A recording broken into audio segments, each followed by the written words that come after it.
Comité national de coordination du programme de la coopération technique de l'Agence internationale de l'énergie atomique AIEA s'est réuni ce mercredi 28 octobre 2020 à la deuxième sphère ministérielle de Diamniadio.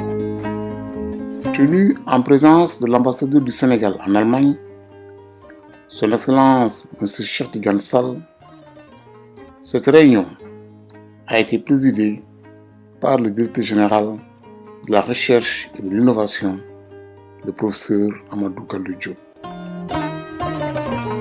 Une rencontre qui s'inscrit dans le cadre des enjeux et perspectives de l'élection du Sénégal au Conseil de gouverneurs de l'AIEA. 31 ans déjà, le Sénégal vient à nouveau d'intégrer le cercle des 35 pays membres du Conseil de gouverneurs de l'AIEA pour une durée de 2 ans.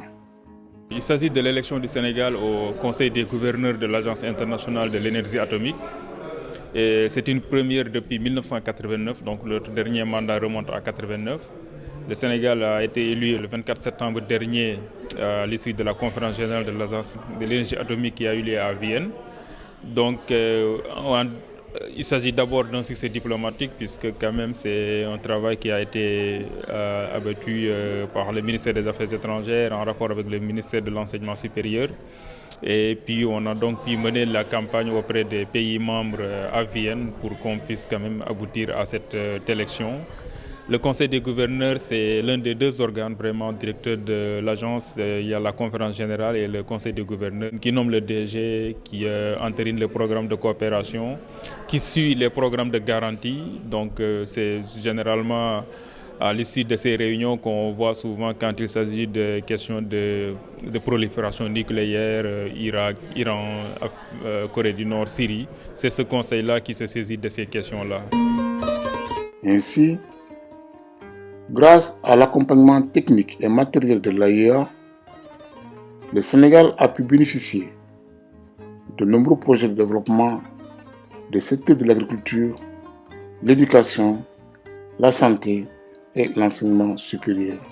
En décembre 2018, grâce à la coopération avec l'agence, le Sénégal a eu à éradiquer la mouche ZZ dans la zone des Niayes.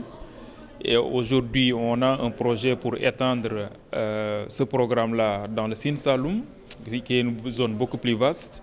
Et dans la zone des Niayes, pratiquement, selon certaines études, l'éradication de la mouche ZZ dans cette zone va pratiquement permettre aux éleveurs, aux agriculteurs qui sont dans cette zone-là de gagner presque environ 2 millions d'euros. Donc, ce qui veut dire que vraiment les ravages que constitue cette mouche. En termes de formation, il y a que l'université Cheikh Anta Diop de Dakar qui se positionne en matière de médecine nucléaire et de radiothérapie. Là aussi, l'agence peut aider le pays, le Sénégal, à faire de cette université un centre régional désigné. Donc là, c'est vraiment l'option sur laquelle on est en train de travailler avec l'agence.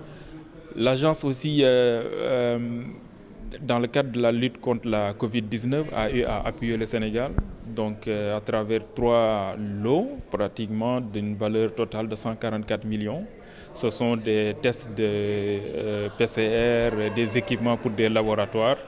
Et puis on a reçu quelques lots, les autres sont encore en cours d'acheminement parce que, comme vous le savez, à un moment c'était difficile de s'approvisionner dans des kits de diagnostic.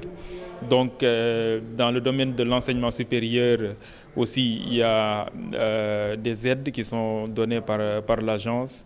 Et dans le domaine de la santé, surtout en radiothérapie, parce que, par exemple, au Sénégal, jusqu'en 2016, je crois, on ne comptait que 2 radiothérapeutes. Donc, en décembre 2020, on se trouvera avec 9 radiothérapeutes. La médecine nucléaire n'était pas très bien connue dans certains pays. Maintenant, ça commence à le faire. Et le Sénégal veut se positionner comme un centre pour former les médecins des pays francophones. L'AIA nous fournit aussi en matériel, puisque la gamma caméra qui se trouve à l'hôpital général Grand Yoff a été fournie par l'agence. Je pense que ça devait tourner autour de 300 millions de francs CFA. Là, on va aussi en cost-sharing avec l'AIA pour faire l'acquisition de Spec City, une autre sorte de gamma caméra, aussi pour, je pense, Dalal Jam. Les discussions sont en cours parce que cette année-ci, à cause de la Covid, donc la contrepartie sénégalaise n'a pas pu être libérée, mais le ministère de la Santé est en train de voir, et aussi à l'ambassade à Vienne, on est en train de voir avec l'AIA pour voir comment faire en sorte que ces 2 caméras puissent être achetées et livrées. Donc l'AIA fournit non seulement une coopération en termes de formation, mais également d'équipement. En effet, en tant que pays membre du Conseil de gouverneurs de l'AIA, le Sénégal participera à la prochaine rencontre du 16 au 20 novembre 2020 à Vienne. Une occasion qui permettra à notre représentant permanent de décliner ses ambitions et d'exposer sa nouvelle stratégie de développement devant le Conseil des gouverneurs. Le Conseil des gouverneurs s'est réuni pratiquement chaque année 5 fois. En novembre, donc, il s'agira maintenant d'essayer de mettre en œuvre ce qui a été décidé lors de la dernière conférence générale. Et il s'agira pour le Sénégal de se positionner et surtout de décliner ses ambitions, de décliner aussi sa stratégie et de voir comment faire en sorte pour renforcer la coopération qu'on a avec eux. Qu'est-ce que l'AIA peut faire de plus que ce qu'elle est en train de faire aujourd'hui? Le directeur général de l'AIA a lancé une initiative qu'il appelle Zodiac, donc c'est une action intégrée de lutte contre les maladies zoonoses. Là aussi, le Sénégal va se positionner, d'autant qu'on a une expérience avec le secrétariat permanent des maladies animales qui se trouve sous la tutelle du secrétariat général du gouvernement.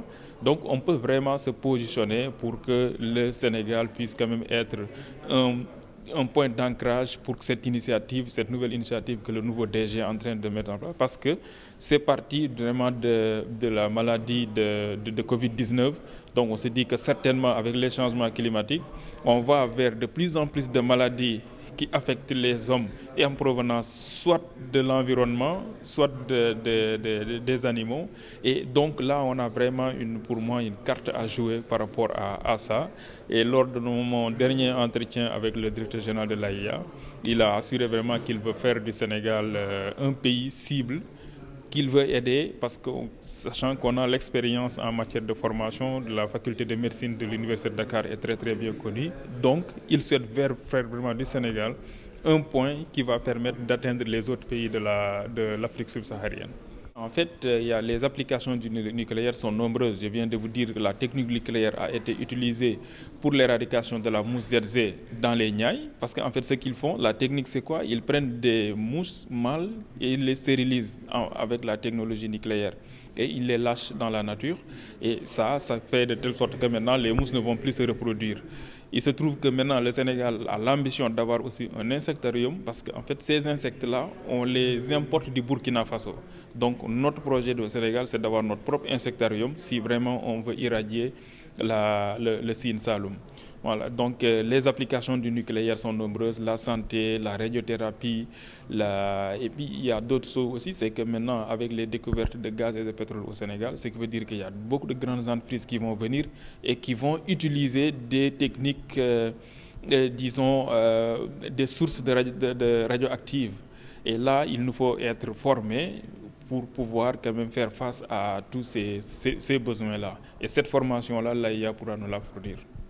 La coopération entre le Sénégal et l'Agence internationale de l'énergie atomique AIEA a aussi permis de percevoir l'application du nucléaire comme un moyen de développement socio-économique.